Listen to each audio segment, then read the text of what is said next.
What up, y'all? This is your boy, Mr. Downtown Ray Mello, and you're listening to the Entertainment Report for Wednesday, June 25th, 2014, delivering some of the major stories going on in the world of entertainment and beyond. You can follow the show on Facebook and Twitter, facebook.com/The Entertainment Report with Ray Mello. That's RAYMELO, and on Twitter at The Enter Report.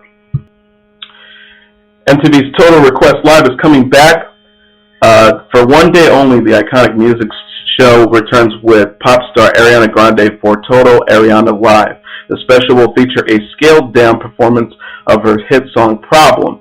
Hosted by MTV News' Sway Calloway, the 30-minute program will also include a special announcement and a performance of Grande's upcoming single Breaking Free for the first time. Grande shared in a statement, "It's a huge honor to be able to bring back a show like TRL. I used to love watching growing up.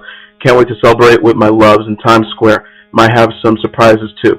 The live special will air Wednesday, July 2nd at 7 p.m. on MTV.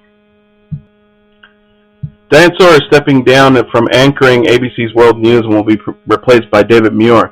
George Stephanopoulos, meanwhile, is being promoted to chief anchor of ABC News. Sawyer reached out to then ABC News chief Ben Sherwood last year about transitioning out of ABC's nightly news show to focus more on in-depth stories, particularly her hidden American investigations.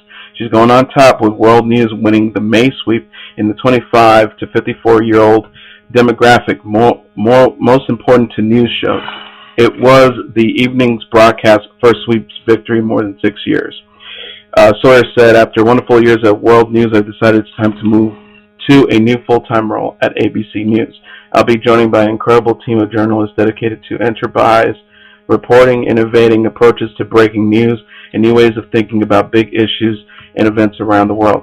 She also says, "I can't wait to continue bringing more of my specials to primetime and appearing on all ABC News broadcasts as well. And to my friends and colleagues, George and David, congratulations. I look forward to excitingly work together and great times ahead." Actor Gary Oldman has issued his inevitable apology for some of the controversial statements he made in the candid Playboy interview posted on Tuesday. In a statement obtained by Deadline, the actor reached out to the Anti-Defamation League expressing remorse for perpetuating stereotypes about Jews in Hollywood. He says, "I am deeply remorseful that comments I recently made in the Playboy interview were offensive to many Jewish people. Upon reading my comments in print, I see how insensitive they may be and how they may indeed contribute to the furtherance of a false stereotype. Anything that contributes to this stereotype is unacceptable, including my own words on the matter. If during the interview I had been asked to elaborate on this point, I would have pointed out that I had just finished reading Neil Gabler's superb book about the Jews and Hollywood, An Empire of Their Own, How the Jews Invented Hollywood. The fact is that our business and my own career specifically owes an enormous debt to that contribution." Oldman, who's set to star in the upcoming Dawn of the Planet of the Apes, also slammed popular comedians like Bill Maher and Jon Stewart, who he says viled their political incorrectness with satire. However, some groups believe that Gary Oldman's apology is not enough. According to Rabbi Marvin, founder of the Simon Wiesenthal Center, in a statement exclusively given to the Wrap on Wednesday, he said he should have simply said, "Given the history of anti-Semitism and the Holocaust, given what's happened today in Brussels, Paris, and around the world, I made a serious mistake in appearing to defend what Mel Gibson said." The Dawn of the Planet's Ape came under heavy fire after discussing Mel Gibson's DUI backlash. He told Playboy, "I don't know about Mel. He got drunk and said a few things, but we've all said those things. We're all fucking hypocrites. That's what I think." Rabbi Hier doesn't agree. Gary Oldman makes the mistake by saying, "We all talk like that, and so why are we stereotyping Mel Gibson? We do not all talk like that. Mel Gibson said things that Adolf Hitler used to murder 6 million Jews during the Holocaust." Rabbi Hier isn't the only prominent member of the Jewish community unhappy about Oldman's apology. As the Wrap reported earlier, the Anti-Defamation League also said it was not sufficient. Andrew Stern, who committed suicide Sunday at a firing range, tried to kill himself at another firing range in April, days after he filed for divorce from Deal or No Deal model Katie Cleary. The facts are chilling. TMZ has learned Stern left LA in mental distress and went home to his parents in Ohio. On April 17th, 8 days after filing for divorce, Andrew's mom was so alarmed she called 911 and said she was trying to kill himself. Andrew's mom told the dispatcher he was going to end his life in one or two ways, either going into an enclosed garage with the car engine on or going to a local firing range and shooting himself. The 911 call began with Andrew's mom speeding to the firing range, saying she checked the garage and he wasn't there. By the time the mom arrived, cops were on the scene. Sources told TMZ they were told by employees about the range, and Andrew showed up, but they turned him away because he seemed unstable. Andrew left and got on the phone with Katie as he drove back to his parents' house. Cops arrived soon thereafter, determined Andrew was a danger to himself and was taken to a hospital for mental observation. And TMZ sources say a month later, cops from a different police department in Ohio went to Andrew's home for a wellness check. After a local doctor alerted authorities, Andrew was in bad shape. Andrew told authorities he was having suicidal thoughts because Katie left him a few weeks before. And according to Katie Cleary, she believes that her husband's suicide was triggered by hormone therapy that gone awry. Other sad news, survival star Caleb Bankston was crushed to death by two rail cars when the train on which he was riding derailed, according to TMZ. Bankston, who was a contestant on Survivor Blood vs. Water last year, was checked on something in the small space between two of the cars when the train went off the tracks. Cops say the rear car slammed into the forward car, with Bankston caught helplessly in between. Since this is an industrial accident, Birmingham PD said the Federal Railroad Administration and the railway company's safety officer will conduct separate investigations. So far, it is unknown what caused the derailment. TMZ was told there was one other worker on the train at the time of the crash. He was not injured. Justin Bieber is being sued for allegedly striking a pedestrian while driving his Ferrari, and the guy suing says he was injured so badly he may never recover. Walter Lee claims in the lawsuit obtained by TMZ he was walking on the Sunset Strip a year ago, just before midnight, when Justin was cruising down the street and struck him. As TMZ previously reported, Bieber was leaving the Laugh Factory with little twist in the passenger seat. Lee claims his injuries are severe lacerations, hematomas, deep abrasions on the left knee and leg, and deep venomous thrombosis. He says he's been saddled with hospital and other medical bills. Justin was actually investigated for the hit and run, but was cleared.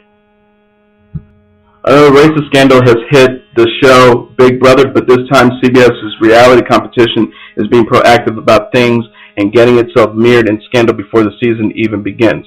Controversy erupted on Wednesday, perhaps coincidentally the same day that a new season of the series debuts around Big Brother contestant Caleb Reynolds. According to various reports, Reynolds posted a statement on his Instagram account 2 years ago. The account has been taken down that could be interpreted as not terribly friendly to homosexuals and black people, well, specifically President Barack Obama. In particular, according to TMZ and other outlets, Reynolds wrote a post that consisted the homophobic slur fag and characterized Obama as a Muslim monkey. Another racial scandal has hit CBS reality show Big Brother, but this time the CBS reality competition is being proactive about things and getting itself mirrored in scandal before the season even begins. Controversy erupted on Wednesday, perhaps coincidentally, the same day that a new season of the series debuted around Big Brother contestant Caleb Reynolds. According to the various media reports, Reynolds posted a statement on his Instagram account 2 years ago. The account has since been taken down that could be interpreted as not terribly friendly to homosexuals and black people, well, specifically President Barack Obama. In particular, according to TMZ and other outlets, Reynolds wrote a post that contained the homophobic slur fag and characterized Obama as a Muslim monkey. Big Brother fans need only to think back to last summer when the show made headlines with contestant Erin Grimes. Grimes was eliminated from the series, but not before it was revealed that she made several offensive comments, including calling one contestant a queer and impersonating an Asian American nail salon worker. At the time, CBS CEO Les Moons condemned Grimes' comments, saying he was absolutely appalled, and series host Julie Chen, Moon's wife, said she was stung by the comments. Chen might want to prepare to be stung yet again because it's starting to feel very deja vu-ish here. CBS has made no comment on the situation for the rap and declined to say if it was aware of the Instagram comments prior to booking him. But it's worth wondering, does CBS try to screen out racism or hope for a scandal? The network declined to say if it was aware of the Instagram comments prior to booking him. Last summer, CBS and Moons expressed horror at racist language by some contestants, and yet here we go again. Big Brother might be launching a new season Wednesday night, but before the premiere has even aired, it already feels like a repeat. Michael Egan's sex ring lawsuit against television executive Gary Oldman was dropped on Wednesday. Oldman's attorney quoted, "We are pleased to announce the case filed in Hawaii against Mr. Oldman has been dropped, given its no merit whatsoever." According to Oldman's attorney, Louise Ann Fernandez of Jeffer, Mangles, Butler, and Mitchell, she said Mr. Oldman was undeserving of the stain to his reputation caused by the plaintiff's reckless complaint, which was grounds in lies. She also added, "We are equally confident that just as this case imploded when the facts became known, any further legal maneuvers or gimmicks will fail because unsupported statements, falsehoods, and character smears have no place in any court." End quote. The case against the former NBC Entertainment, Fox, and WB employee was dismissed without prejudice. Hier was accused of sexually abusing Egan when the now former plaintiff was underage. The alleged abuse purportedly occurred at a mansion in Encino, California when Egan was 15 years old, and later during trips to the Paul Mitchell estate in Hawaii, which was where the suit was filed. As previously reported by the Rap, Egan also levied accusations and filed lawsuits against former NBC Vice President, Comedy Development David Newman, Goddard Group founder and CEO Gary Goddard, and X-Men director Bryan Singer. Each filed motions to dismiss. Egan has since dropped his case against Newman. The initial lawsuit was filed against Singer on April 15th. A week later, the other three followed. Egan has since filed 3 more John Doe lawsuits in Los Angeles in federal court on June 23rd. Eli Wallach, who was one of his generation's most prominent and prolific character actors in film, on stage, and on television for more than 60 years, died on Tuesday at his home in Manhattan. He was 98 years old. A self-styled journeyman actor, the versatile Mr. Wallach appeared in scores of roles, often with his wife, Ann Jackson. No matter the part, he always seemed at ease and in control, whether playing a Mexican bandit in the 1960 Western The Magnificent Seven, a bumbling clerk in Ignacio's allegorical play Rhinoceros, a henpecked Frenchman general in Jean Anouilh's Waltz of the Toreros, Clark Gable's sidekick in The Misfits, or a mafia don in The Godfather Part 3. Despite his many years of film work, some of it critically acclaimed, Mr. Wallach was never nominated for an Academy Award. But in November of 2010, less than a month before his 95th birthday, the Academy of Motion Picture Arts and Science awarded him with an honorary Oscar, saluting him as the quintessential chameleon, effortlessly inhabiting a wide range of characters while putting his inimitable stamp on every role. His first love, however, was the stage. Mr. Wallach and Ms. Jackson became one of the best-known acting couples in the American theater, but films, even less stellar ones, helped pay the bills. Mr. Wallach said in an interview with the New York Times in 1973, "For actors, movies are a means to an end. I go and get on a horse in Spain for 10 weeks, and I have enough cushion to come back and do a play." Mr. Wallach, who was as a boy one of the few Jewish children in his mostly Italian-American neighborhood in Brooklyn, made both his stage and screen breakthroughs playing Italians. In 1951, 6 years after his Broadway debut in a play called Skydrift, he was cast opposite Maureen Stapleton in Tennessee Williams' The Rose Tattoo, playing Alvaro Magnier-Cavo, a truck driver who woos and wins Serafina Del Rose, a Sicilian widow living on the Gulf Coast. Both Ms. Stapleton and Mr. Wallach won Tony Awards for their work in the play. The first movie in which Mr. Wallach acted was also written by Williams, Baby Doll, 1956, the playwright's screen adaptation of his 27 Wagons Full of Cotton. Mr. Wallach played Sylvia Vaccaro, a Sicilian emigre and the owner of a cotton gin that he believes has been torched. Carl Malden and Carol Baker also starred in the movie directed by Elia Kazan. In addition to his parts in Baby Doll and The Magnificent Seven, he played the mechanical pal Clark Gable's agent cowboy in The Misfits in 1961, the story of a wild horse roundup in Nevada, written by Arthur Miller and directed by John Huston, with the cast that also included Marilyn Monroe and Montgomery Clift. Mr. Wallach was also a lawless jungle tyrant subdued by the title's character Peter O'Toole in Lord Jim in 1965, a Mexican pitted against Clint Eastwood and Lee Van Cleef in Sierra Leone's so-called spaghetti western, The Good, the Bad, and the Ugly in 1966. A psychiatrist assigned to evaluate the sanity of a call girl, played by Barbara Streisand, on trial for killing a client in 1987's Nuts, and Don Alabetto, a mafia boss who succumbs to a poison dessert in The Godfather Part 3 in 1990.